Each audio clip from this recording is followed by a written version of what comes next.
Welcome back to the Indiana Jones in History podcast. I'm your host, Justin Jacobs.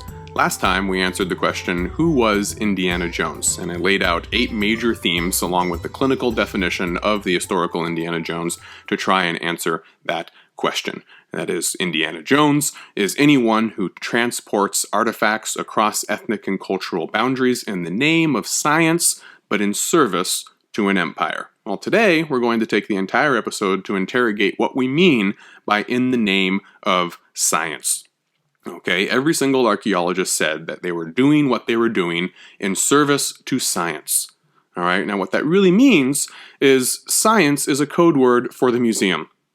Okay, it's the museum that lends an aura of altruism, of intellectual respectability, and most importantly, scholarly credibility to the activities of the archaeologist in the field. Now, if you look at the films themselves, it's actually surprising to see how late in the film franchise this line, "Why does that belong in a museum?" actually occurred. It's not uttered until the 3rd film of the franchise, The Last Crusade. You don't see this line in Raiders of the Lost Ark or Temple of Doom. And if you go back to the original brainstorming session between Lucas, Spielberg, and Kasdan, you actually realize that Lucas originally wanted Indiana Jones to be a much less savory character. He originally describes him as something of an outlaw archaeologist. Okay? What you find out over the course of this brainstorming session is Lucas wants his character to be really good at what he does. He wants him to be credible. And so he realizes that he has to be associated with museums and universities. But once he makes that leap and associates Indiana Jones with a museum and a university, he finds his hands tied in ways that he seemingly didn't anticipate at the beginning of the brainstorming session. He realizes that if he works for a university or a museum, then he has to at least give lip service. Maybe maybe he's not a true believer, but he has to at least give lip service to the ideals of science and preservation and education, those Enlightenment ideals. And those things are confirmed, they are embodied through the institution of the museum. When Indiana Jones says that belongs in a museum, he is confirming, he is demonstrating his scholarly credentials and thus his right to take an artifact and remove it and put it in the possession of his museum or his government back home. And if he doesn't say that belongs in a museum, then he's no better than the bad guys trying to take it away from him. And you see Lucas come to this realization that Indiana Jones won't be a good guy. He won't be someone that the audience can root for if he isn't associated with a museum. And so that's the institution that we want to explore today, the history of the idea of the modern museum. All right, where did they come from? How did they evolve? Okay, let's go all the way back and start with the most simple answer. I like to break things down into their simplest components and not give you a lot of jargon. Okay, the simplest answer is that museums make their patrons look good. They launder what is often crudely acquired wealth and power into social and cultural respectability. In the first episode, I talked about how anyone who gets into the top 1% of any given society becomes a president, politician, senator, or a tycoon. They can't get to the top without bashing in a few heads. Financing a museum, giving money to a museum, makes people or helps people forget about all the bashed heads on your climb to the top of the ladder of wealth and power. We talked about this last time in explaining why politicians and tycoons often will pay or sponsor for archaeological expeditions. Okay, now what's going on in this process? How does the museum make its patrons look good? The key lies in the transformation of the object into an artifact. Okay, we touched upon this last time as well. What is an artifact? It's something that a person has determined its original natural lifespan has ended. You remove it from its original context, whatever it was, and now you put it into a sterile, incubated display case in a museum with a placard on it explaining what this is and where it came from and what it can tell us about this society, and it serves a new function. All right, that new function of public education is an ideal way for wealthy elites to associate themselves with the abstract, lofty goals of their society and appear enlightened. They can say, now I am associated with science, morality, education, preservation. These are all good things. I'm a sponsor of everything that's good in civilization and its achievements, the progress of mankind. All right? So that's the motivation for someone to finance and construct a museum. Okay? There are hidden agendas involved. Yes, museums can be wonderful places and you can learn a lot. But it's important to understand that nothing expensive gets built without a lot of wealthy, powerful people benefiting from its construction. Or otherwise, they're not giving money or putting their political weight behind it. Now, what are the origins of the institution that makes possible all these expeditions in the field?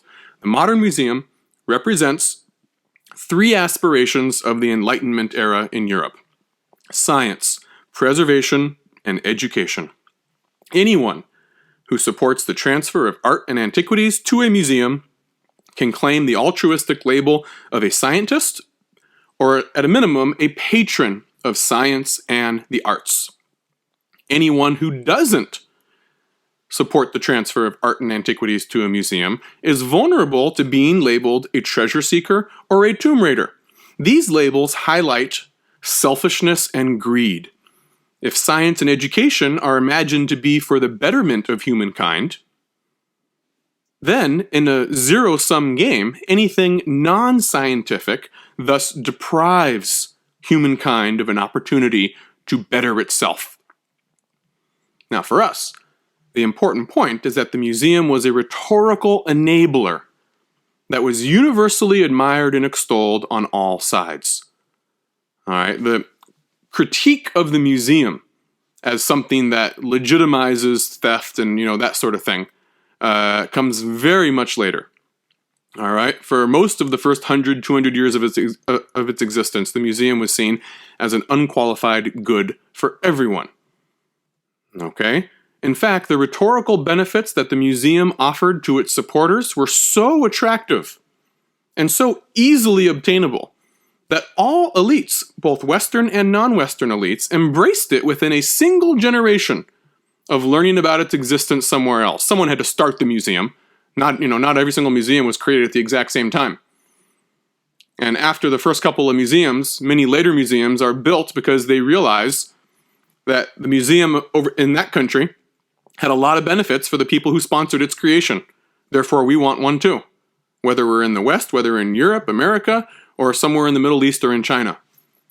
All right, all the elites will realize, wow, this museum is worth my time and energy and money because it portrays me in a very positive light. We're going to get to what that positive light is later in this episode. All right. So where did the museum come from? What are the pre-modern building blocks of the modern museum? It didn't spring out of nowhere in an immaculate conception. All right. Since the dawn of civilization, the rich and powerful of any given society have commissioned, collected, presented, and preserved works of art. All right. Most collections were managed by royal or religious patrons, kings, priests. Sometimes they were one and the same.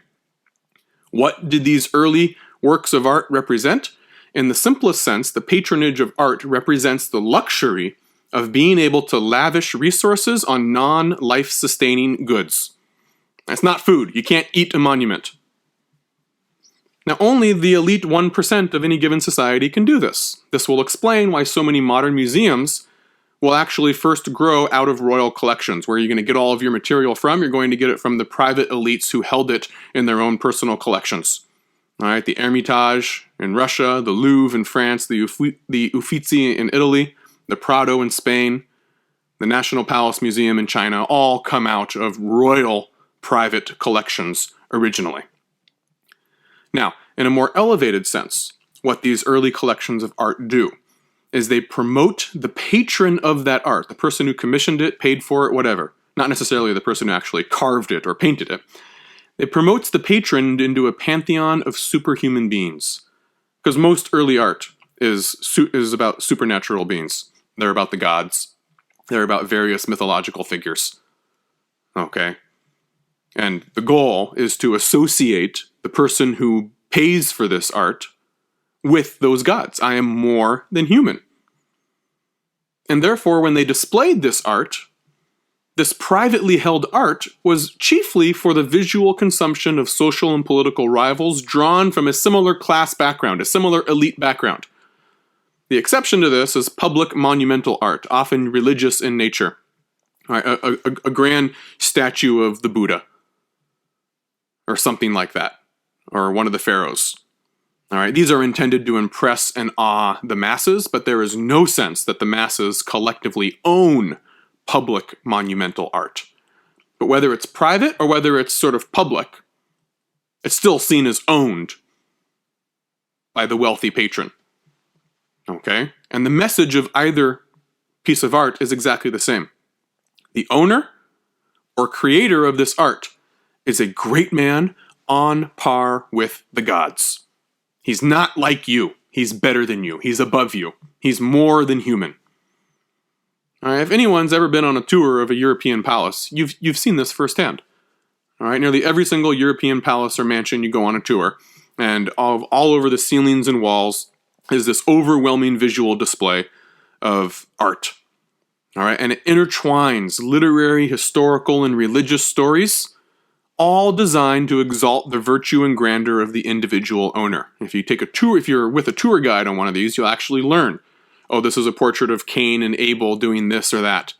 This is, there'll be stories behind each one of these, and they're going to be drawn from the Greco-Roman or Judeo-Christian tradition. And ultimately, the point of each story is to extol the owner of that mansion or the owner of that castle.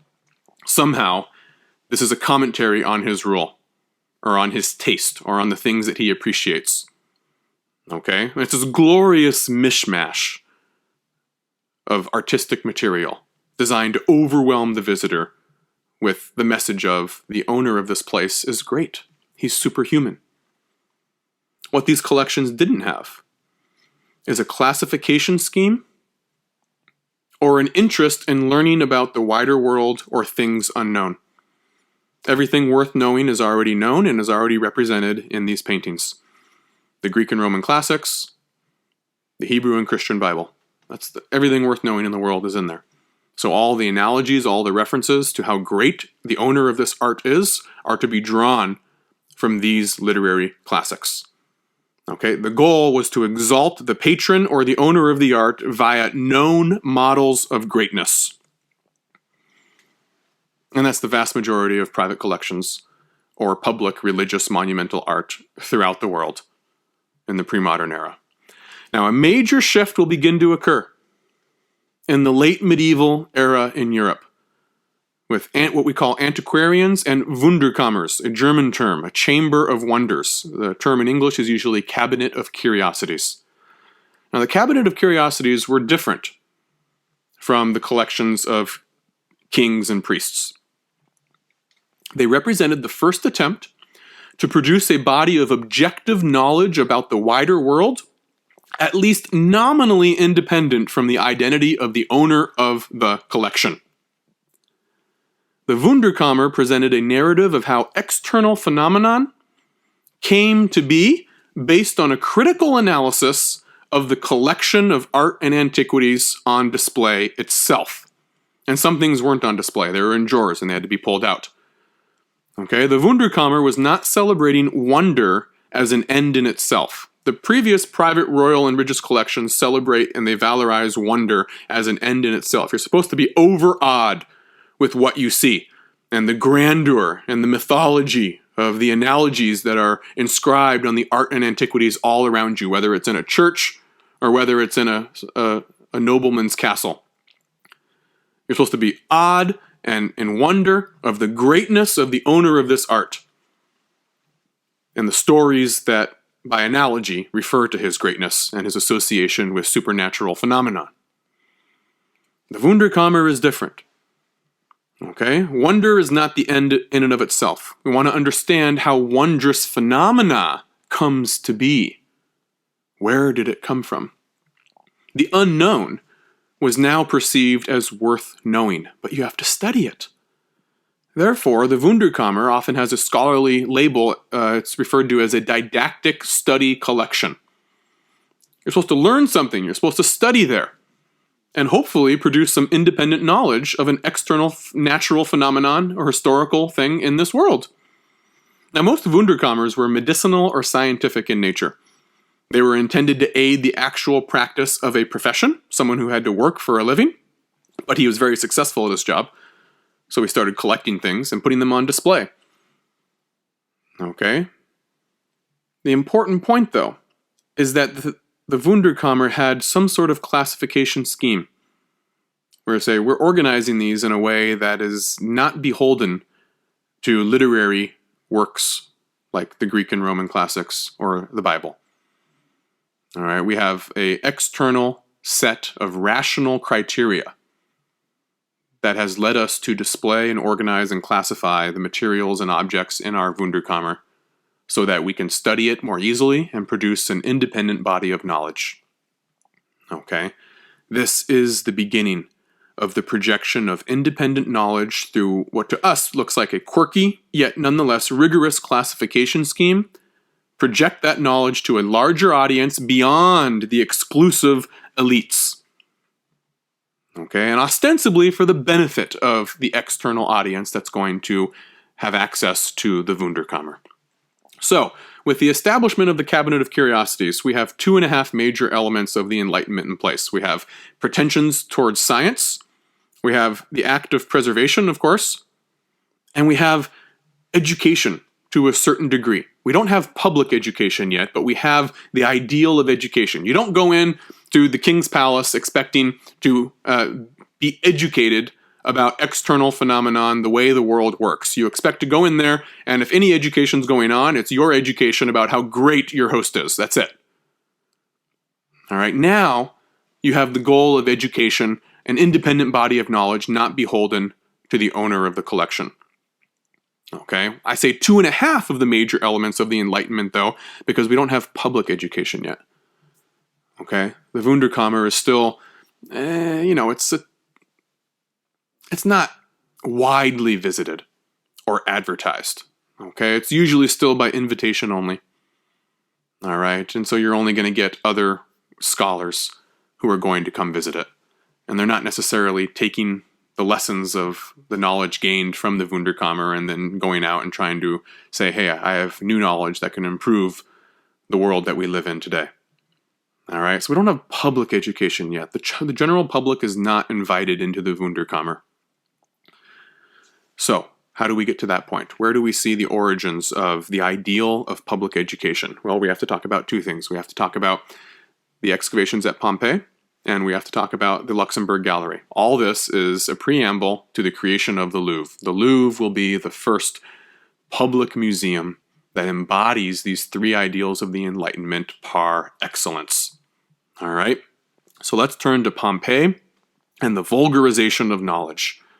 Now, Pompeii is the name that most of us are familiar with, but actually the excavations began at Herculaneum. Herculaneum was mostly underground. Tunnels had to be built to find the buried city of Herculaneum, and it was underneath the modern-day town of Resina. And so it was very difficult to excavate in Herculaneum because you were digging directly under people's houses and their foundations, whereas Pompeii was largely an open field, an agricultural field in which you could dig and not necessarily worry so much about houses that were going to collapse if you dug beneath them. All right, now, the excavations at Pompeii and Herculaneum begin as what I might refer to as a private antiquarian quarry of King Charles III, the king of Naples and Sicily, sometimes referred to as the Two Sicilies. Okay, and he gets this title. He's born in Spain. He's of the Bourbon line of kings. Okay, he gets this title. He inherits this title in the 1930s, and then he goes to Naples to take up his residence. Okay, and outside of Naples, he decides he's going to build a brand new palace. He calls it the Portici Palace. A new king coming to this area, who has pretensions of a realm much larger than the Two Sicilies, deserves a new great palace. And so in 1738, he sets Roque Joaquin de Alcubierre, a Spanish military engineer, who he brings with him from Spain.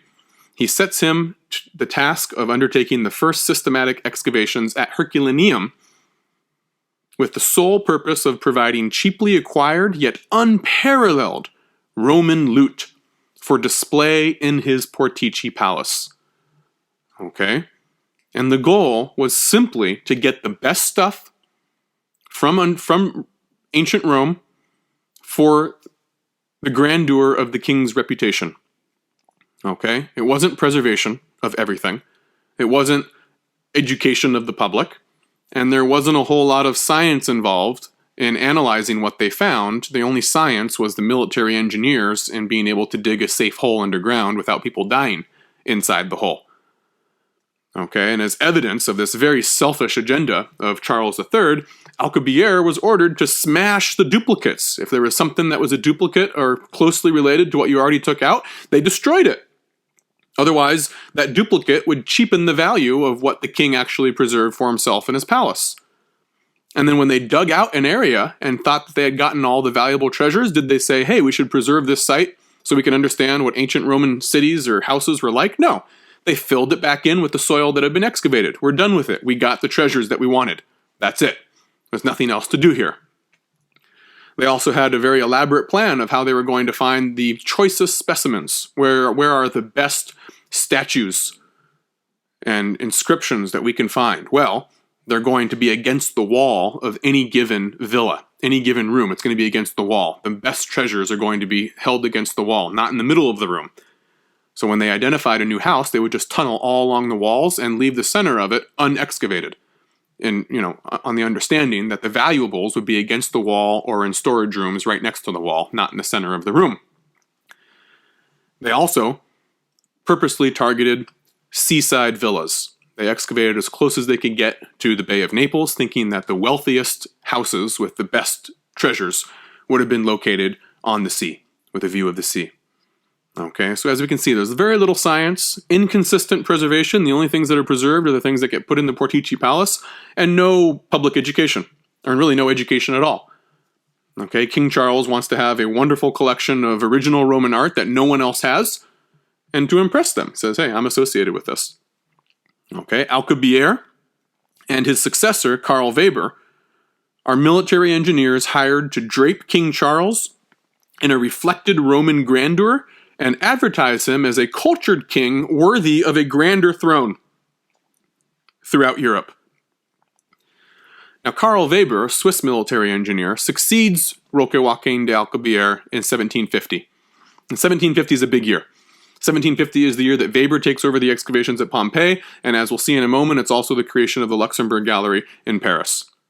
And in 1750, Weber begins to introduce the didactic aspirations of the Wunderkammer to the Pompeii site.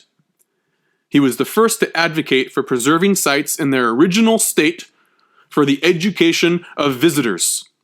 Still mostly just elites, obviously, and other scholars, but nonetheless, he said we should not refill the tunnels with the soil that we have dug out of them, and we should make detailed plans of the streets and the buildings that we find, because this has educational value for understanding the past and the evolution of human societies. He encountered much opposition towards his approach. It was called a waste of time and money. Alcubierre, the guy in charge of the excavations before Weber, criticized Weber and said, quote, concerning the plans of these excavations, I advise that if you put aside the idea that it is the principal concern of your employ to draw the general plan of these ancient cities, you will save yourself the useless travail of following the streets. The principal work of the excavators should be inside the habitations, as I have always advised, and as has been done in the past, since this is where one should hope for the best and most precious treasures. Another man in the king's entourage said, quote, though the costs of this excavation mount daily, Don Carlos Weber is nonetheless determined to draw a plan of Pompeii and tries to assert with his Swiss logic that these plans are more necessary and have greater merit than the antiquities which might be found. In hindsight now, it's clear that what Weber was advocating for was basically the first public museum in an outdoor venue. It just didn't have a ceiling over it. And that's what Pompeii obviously has become today. But 1750 is when you have the first vision of Pompeii as an outdoor museum in which science, preservation, and education are fully embodied. That's when this idea first is implemented. He's not successful. Okay? Weber clashes with the extant practices of mythologizing royal patrons at the expense of science, preservation, and education. Now, though Weber will ultimately fail during his lifetime, the patrons of Pompeii will continue to jealously guard their royal prerogative nonetheless. The idea of expanding access to a site of scientific preservation will gain steam. Again, 1750, the same year that Weber takes over the excavations at Pompeii. The Luxembourg Gallery opens as a precursor to the Louvre in Paris. Well, no one knew it was going to be a precursor to the Louvre because the Louvre didn't exist, but nonetheless, the Luxembourg Gallery will be the first art collection to employ a didactic, for teaching purposes, classification scheme to educate its viewers about the history of art. Now, we still don't have the Louvre here yet because the viewers of the Luxembourg Gallery are still not really the general public. It was intended for French artists. All right, not just other nobles and elites, but French artists, before they make their pilgrimage to Rome to hone their methods, they can learn some of the best methods of painting in Paris first. They can become better artists before they leave Paris for Rome. And that was the idea behind the Luxembourg Gallery. And so what the Luxembourg Gallery did is that it actually arranged its paintings in such a way as to try to impart what it thought was an objective scientific scorecard of artistic methods to the French painters who entered and observed this. Okay? In one room, you would find all the paintings that are excellent in the use of color, or the composition, or the lighting. And then they would be given a score. Each painter would be given a score on several different criteria. I think the highest score you could get was 20, from 0 to 20, on design, composition, color, light. And they would say, by our objective, rational criteria, we have determined that Raphael has scored a 17 in lighting, a 12 in composition, and blah, blah, blah. And at the end, each artist would have a comprehensive score at the end. Math and science to the rescue, right? So you can properly appreciate art. But we don't care about that here. What we care about is the idea that the Luxembourg Gallery thought that a museum should be open to greater access beyond the elites. There was an educational, didactic mission beyond just the exclusive groups of the 1%. And that art and antiquities could be arranged in such a way to produce new knowledge not associated with the reputation of the patron, the king. Okay? So we're almost there. We're almost there. All we need is to get public access unrestricted for everyone, and we have our modern museum. And that occurs 43 years later with the opening of the Louvre. The Louvre will be the first museum to fulfill the mission of unrestricted public access for free, though not without many twists and turns, which we're going to discuss in this episode. Before we get into the twists and turns of the Louvre, however, we need a slight little digression on the importance of this milestone, i.e. the fact that the Louvre is the first to have unrestricted public access for free. The British Museum will actually predate the Louvre in opening its doors. The British Museum will open in 1759. But unofficially, the British Museum had many ways to keep out all but high society for another century. You had to have a written appointment to go. You had to attend during regular working hours, and you had to prove oneself to be a gentleman. Okay? It was very unlikely and actively discouraged for anyone who was not a member of the top 1% of society to gain access to the British Museum in the first 100 years of its existence. Okay? In America, the Metropolitan Museum in New York and the Smithsonian in Washington, D.C. would wrestle with the exact same issues. The trustees of the Metropolitan Museum resisted calls to open on Sunday so the masses could attend, and they only did so when the city of New York threatened to pull funding for their museum, saying if you don't open on Sunday when the masses could actually attend, because they work the rest of the time, then you're not fulfilling your mission of public education, and therefore the city has no obligation to give you any money to finance your museum. So they relented, and they gave in. In Washington, D.C., Joseph Henry, the first secretary of the Smithsonian, wanted to avoid the public spectacle altogether by eschewing all public space and buildings. He said, you know what we need?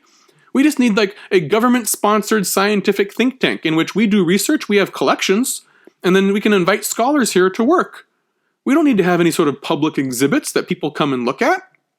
Okay, Joseph Henry, to use the terms of today's episode, was trying to cut out the last of the tripartite goals of the Enlightenment. Science, preservation, education. He just wants science and preservation. Well, scholars will come in, we'll have special access to this stuff, and then we'll study it. And we'll preserve it. And then we will take it upon ourselves to educate the rest of the public. But they don't need to come in themselves and be educated. Okay? He says museums are just a vulgar spectacle for public engagement. It's a form of entertainment for them. They don't get it. And they don't advance our sum of knowledge or even necessarily educate the public. What Joseph Henry didn't get was that the institution of the museum has a chief appeal of laundering questionable wealth and power into social respectability for politicians and tycoons. He doesn't get it. That's the whole point of the museum, is to burnish and bolster the reputation of the politicians and the tycoons who fund it. Let me read a quote from Joseph Choate, one of the trustees of the Metropolitan Museum in 1880, attempting to get donations from the upper crust elite of New York. "Think of it, you millionaires of mini markets. What glory may yet be yours if you only listen to our advice to convert pork into porcelain, grain and produce into priceless pottery, the rude ores of commerce into sculptured marble, and railroad shares and mining stocks into the glorified canvas of the world's masters.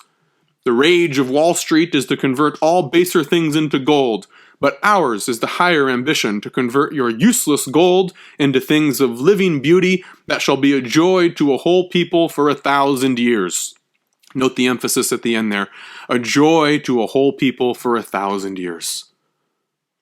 You've converted baser things in life into gold. Now convert your gold into eternal beauty that will edify the general public, who in turn will thank you for being edified. Whether the museum truly fulfills its mission of public education or not, whether in the end it really does just end up being a vulgar spectacle for entertainment, and very few people actually learn anything when they walk into a museum, regardless, the propaganda value of the museum for the people who make it happen is too valuable to pass up.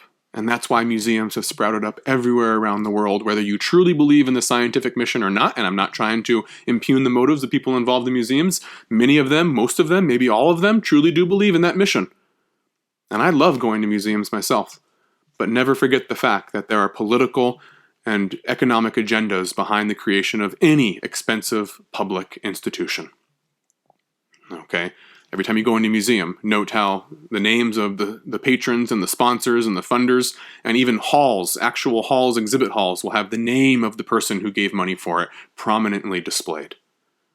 All right, it turns a robber baron into a philanthropist who has the public interest at heart. Whether that's true or not in reality, that's the image that gets projected.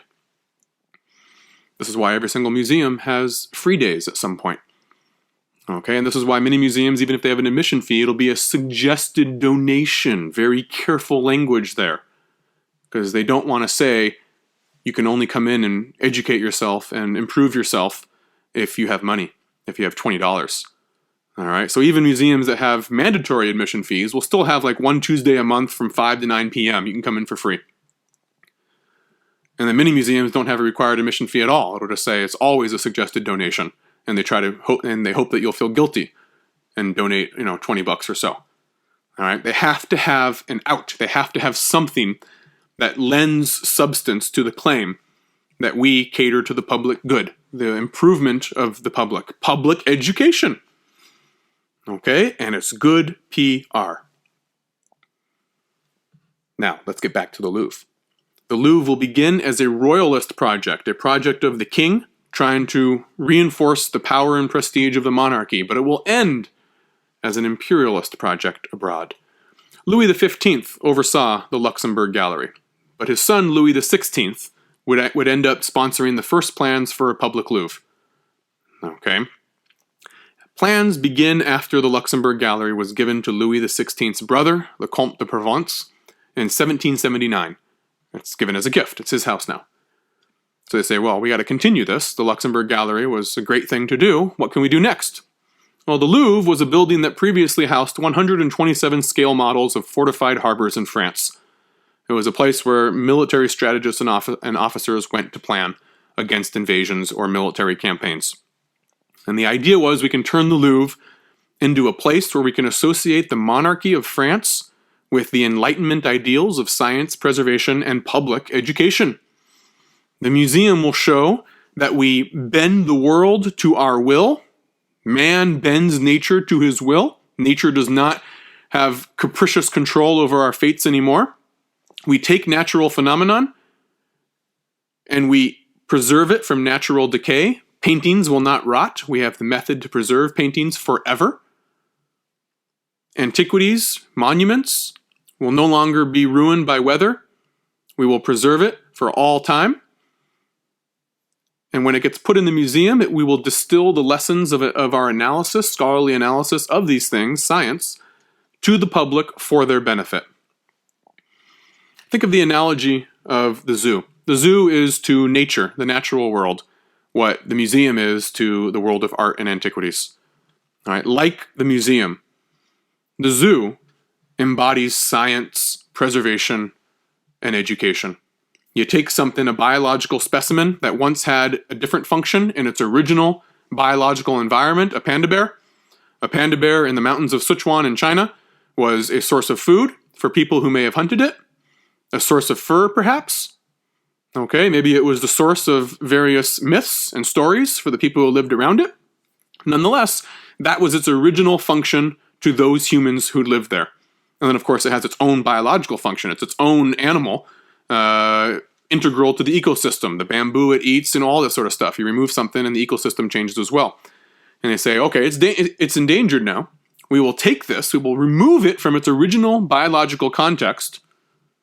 We will recreate the natural environment to perfection in a man-made city. And then we will analyze it and open it up for the general public so they can become educated about, the dangers of extinction, how we have to care for the natural world, whatever it is. But that's a new function. You've changed the function of that biological species.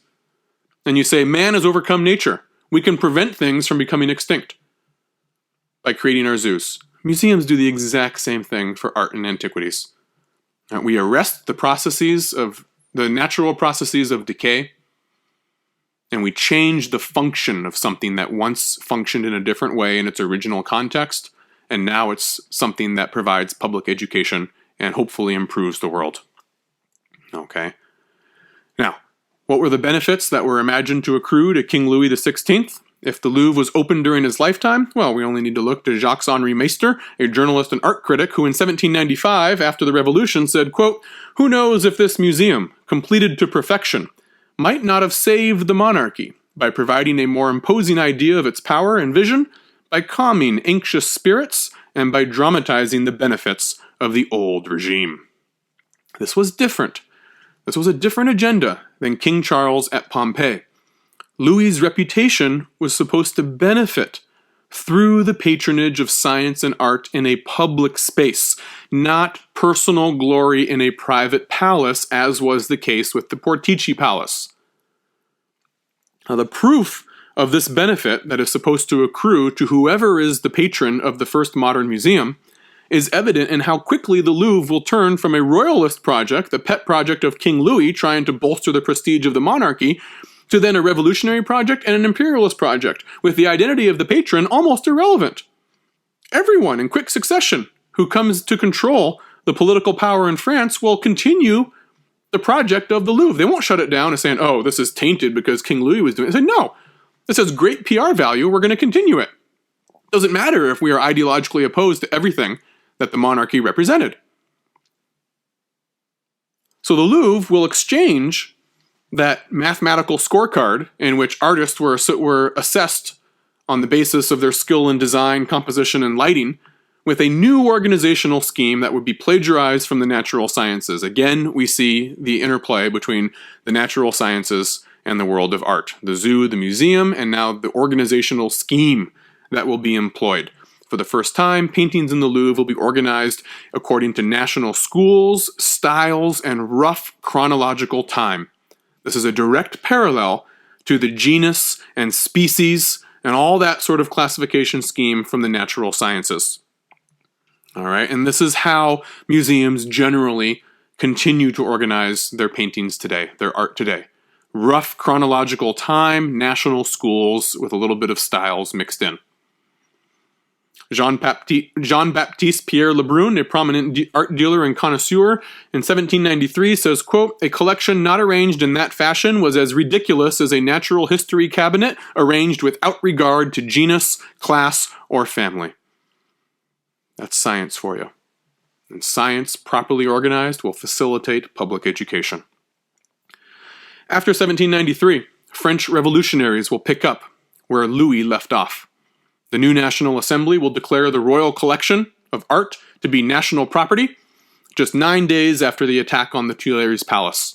It's a huge priority. In the midst of war and revolution, the Louvre is getting very high-level attention just 9 days after a major battle. The Louvre opens for the first time in 1793 under the revolutionary government. Okay? King Louis didn't open the Louvre in time. He lost his head, and the Louvre wasn't able to save him.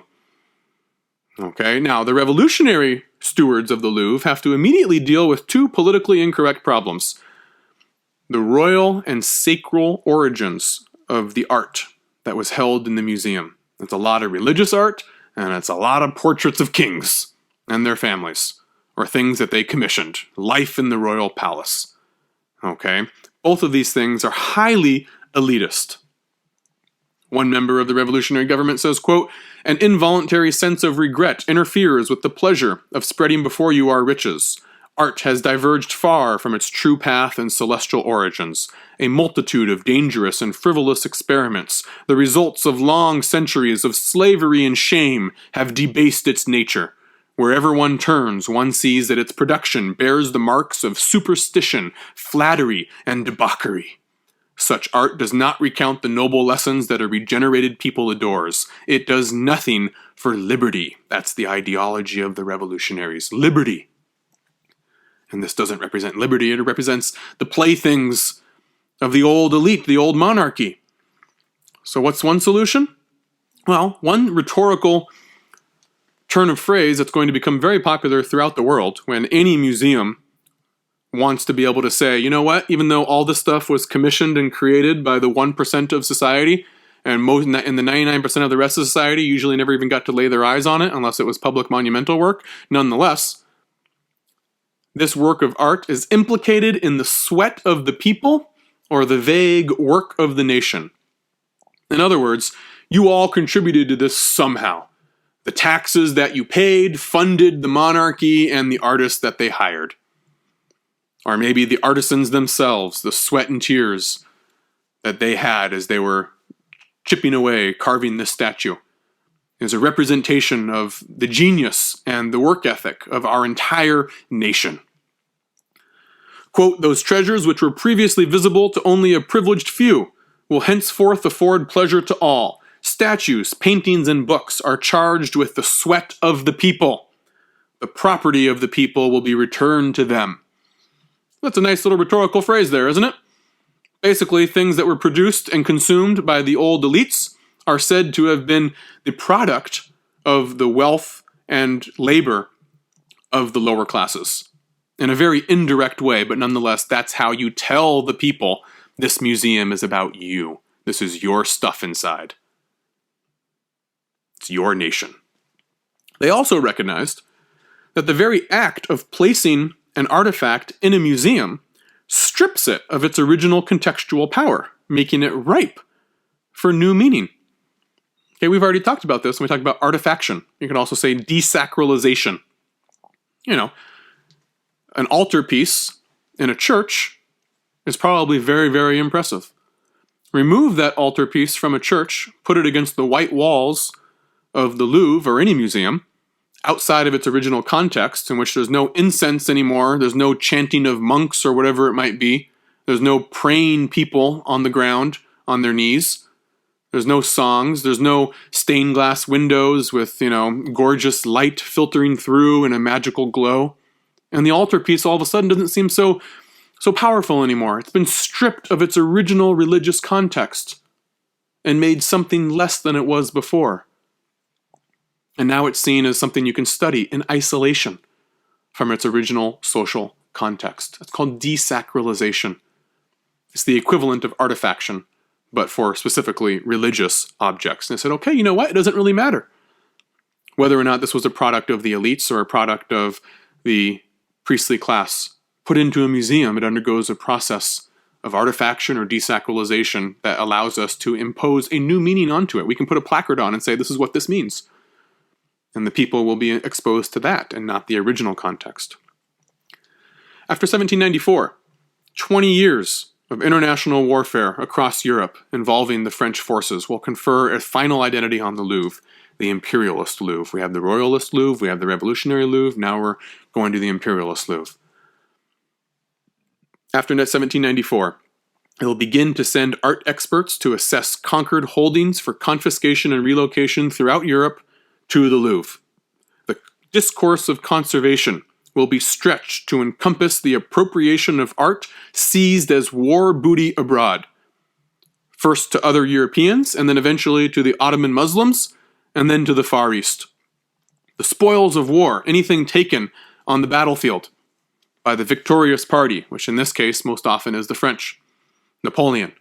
The spoils of war will be justified as a superior nation being uniquely qualified to safeguard the world's treasures for the benefit of mankind. We're doing the world a favor by properly caring for art and using it to educate the people, which you don't do. A revolutionary politician in the 1790s, after France had begun to conquer dukes and nobles outside of France, says, quote, "The fruits of genius are the patrimony of liberty. For too long these masterpieces have been soiled by the gaze of servitude. It is in the bosom of a free people that the legacy of great men must come to rest.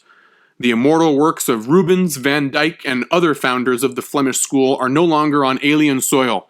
They are today delivered to the home of the arts and of genius, the land of liberty and equality, the French Republic."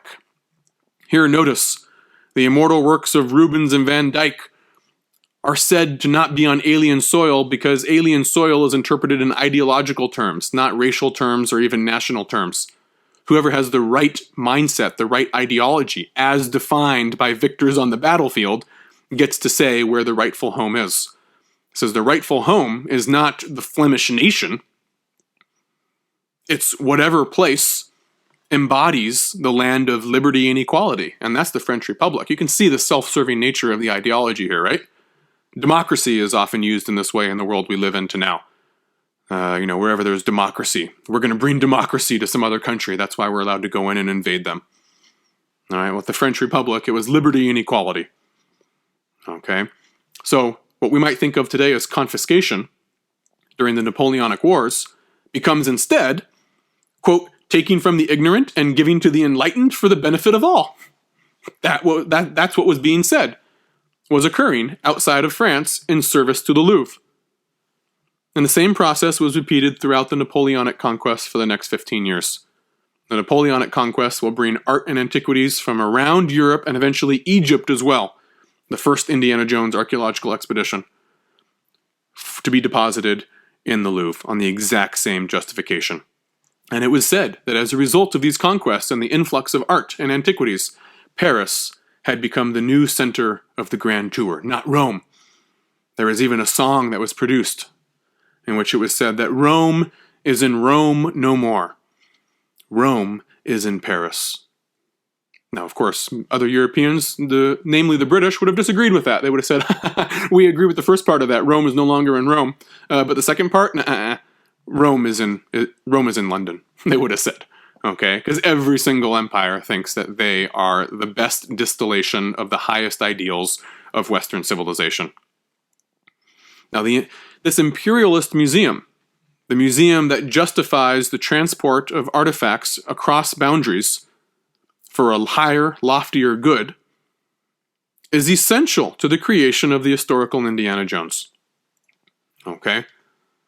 Indiana Jones will transport artifacts across ethnic and cultural boundaries in the name of science and in service to empire, and you cannot do this without the Imperialist Museum.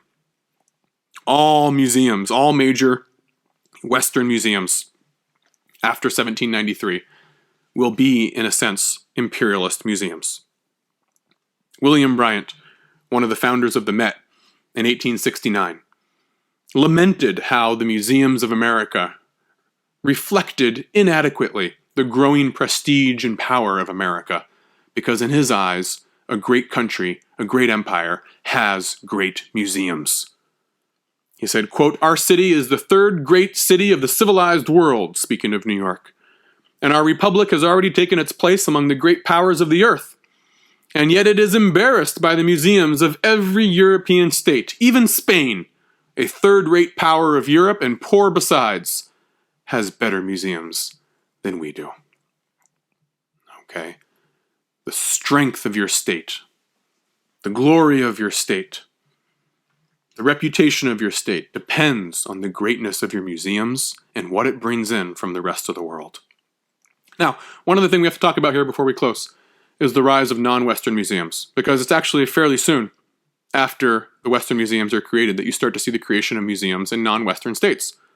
Okay, so let's talk a little bit about some of the more famous of these non-Western museums and how they differed from the Western museums. Okay, the story here begins in 1835 when Muhammad Ali, the Pasha of Egypt, issues a decree in which he says that in just 30 years or so, many of our monuments have been taken abroad to Europe. And Egypt is fast losing so much of its architectural heritage from the ancient pharaohs. And therefore, he said that we will start to preserve our own heritage and prohibit the export of ancient Egyptian artifacts. And we'll create our own museum and create antiquities export laws. Okay, this is 1835. Just one generation after Napoleon's invasion of Egypt, Egyptian elites are already verbally committed to doing as the Europeans did. As I said, throughout the world, whenever you get the Western empires going abroad to other parts of the world, it usually only takes one generation before the non-Western hosts say, we need a museum just like that. And we want to make sure that the stuff in our country goes into our museum and not their museum. Now, Muhammad Ali didn't actually follow through on any of his promises, okay? But nonetheless, 1835 marks the beginning of some sort of intellectual subscription to the Western ideals of the modern museum, okay?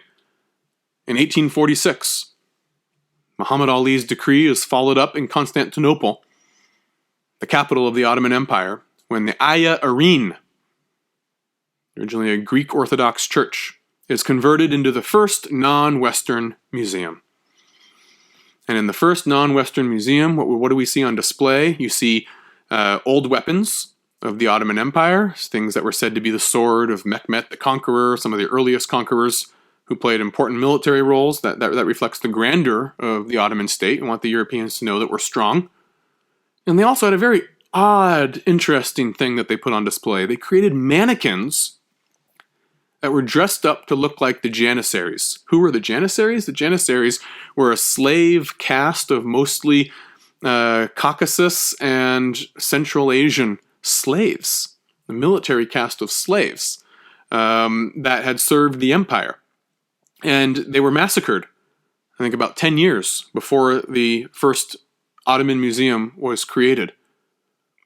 And putting mannequins of a massacred military force on display, a military force that had often interfered in court politics and undertaken coups against the Sultan, imparted the message that we too can progress through history. We change. We're not the unchanging, stagnating Orient that the Europeans say we are.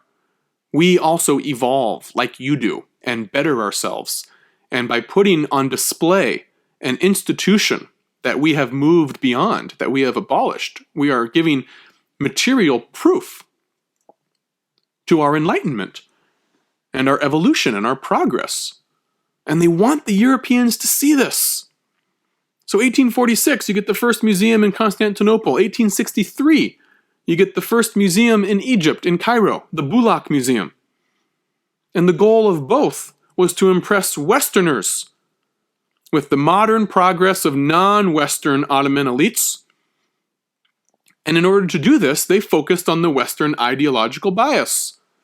In addition to Janissary mannequins and old weapons, indicating our past military power and the fact that we evolve beyond outdated institutions, contrary to what you say about us, they also privileged Greco-Roman and ancient Egypt artifacts. They said, we're part of your club now. We have the same ideological disposition as you do. So they expected that it was going to be Westerners who came and visited the first museums in the Ottoman Empire, 1846 in Constantinople, 1863 in Cairo. And they said, when these Westerners come to our museum, we want them to leave with the sense that we are just as modern as they are. And how do we do that? By subscribing to their ideals. Remember what I said in the first episode about the Ottoman Imperial Museum not having its first Islamic artifacts on exhibit until I think it's like the 1880s or 1890s, quite late. And in 1934, Saadi al-Husri, the Minister of Education in Iraq, deploring that the capital of the Abbasid Empire has no Arab or Islamic artifacts that late, because they're subscribing to the Western ideological bias that privileges the Greco-Roman and ancient Pharaonic past. Munif Pasha, the Ottoman Minister of Education in 1880, says, quote, until now, Europeans have used various means to take the antiquities of our country away, and they did this because they did not see an inclination toward this in us. For a long time now, this desire has been awakened among Ottomans, and recently even a law was passed concerning antiquities. Since the foundation of the Imperial Museum is the greatest example of this, we can now hope that the Europeans will change their opinions about us. Unfortunately, they did not. In the 1870s, an American consul stationed in the Dardanelles region on the maritime approach to Constantinople advised Heinrich Schliemann, a German-born American tycoon who had smuggled treasures out of the excavation of Troy abroad, told him that, quote, permitting any part of them to go into the absurd collection of rubbish which the Turks call their quote-unquote museum would be worse than throwing them away. Now, old habits are going to die hard. Old views are going to die hard. It's going to take a very long time before most Westerners will have any respect whatsoever for the museums that were created in their own image by non-Western elites.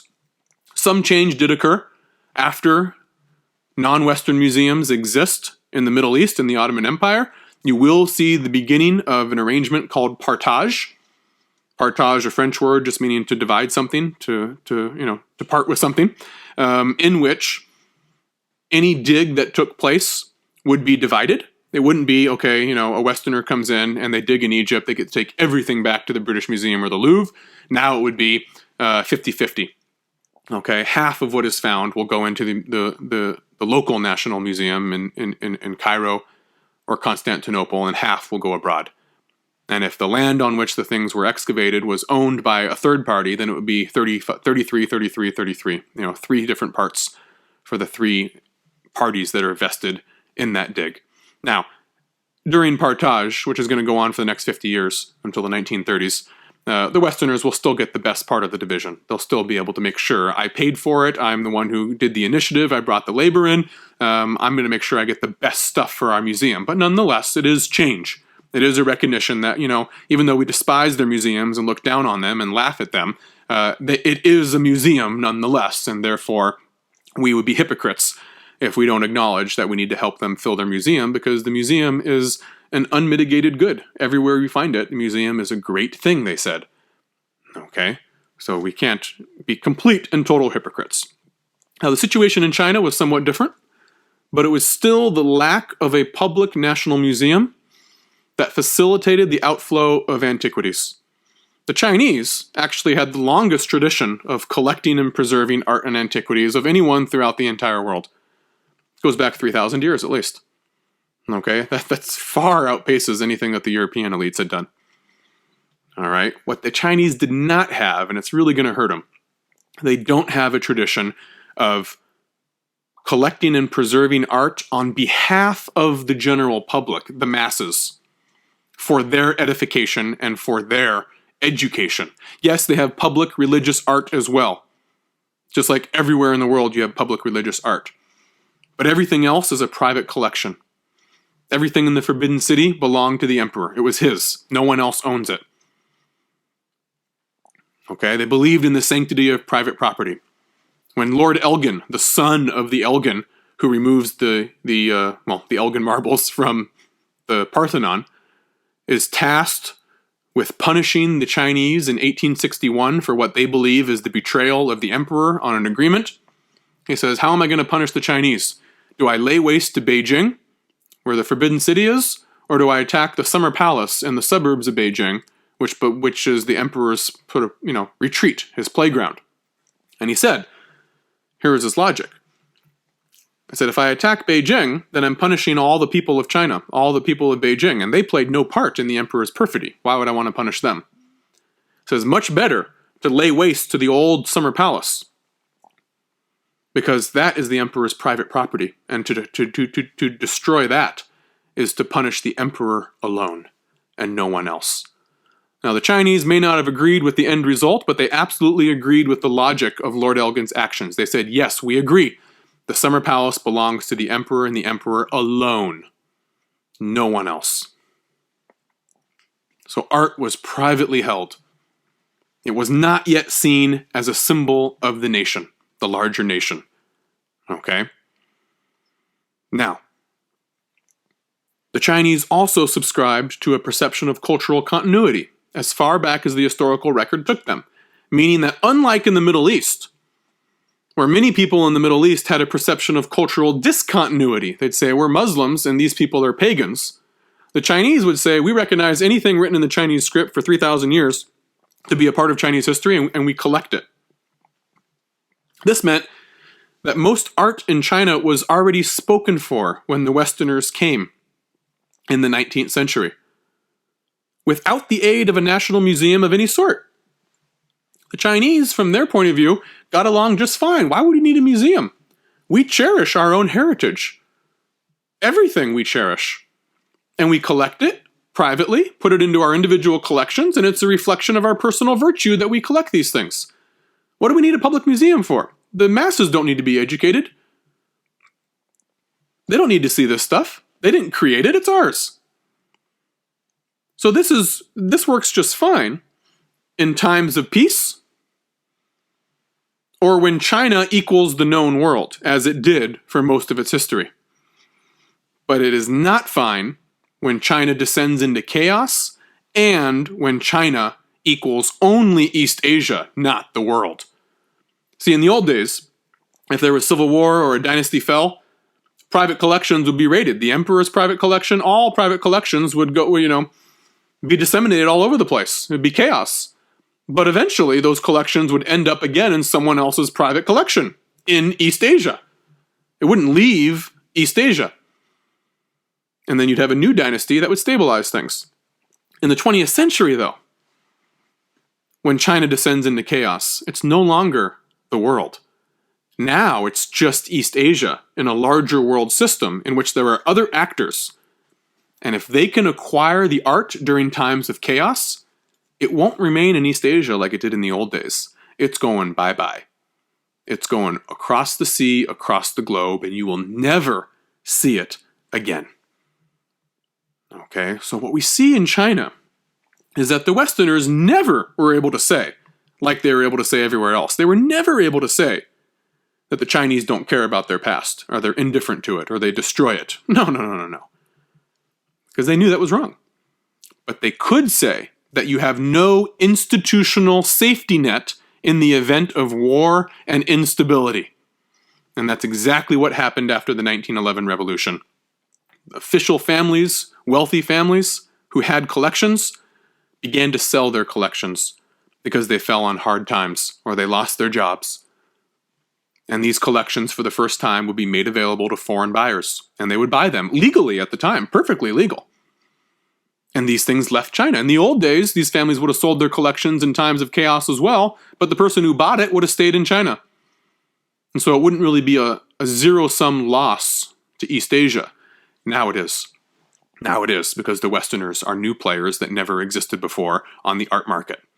What also happens after 1911 is that any new discovery, any new find, such as the proceeds of tombs, which are always being actively raided, oracle bones will be discovered in 1899, the vandalism of religious public monumental art will begin because the land is in chaos and impoverished peasants, i.e. subsistence diggers, are trying to make a living. And then the treasures of the Silk Road in the desert, in the far northwestern Taklamakan Desert. There'll be treasures that can be dug up out of the sand.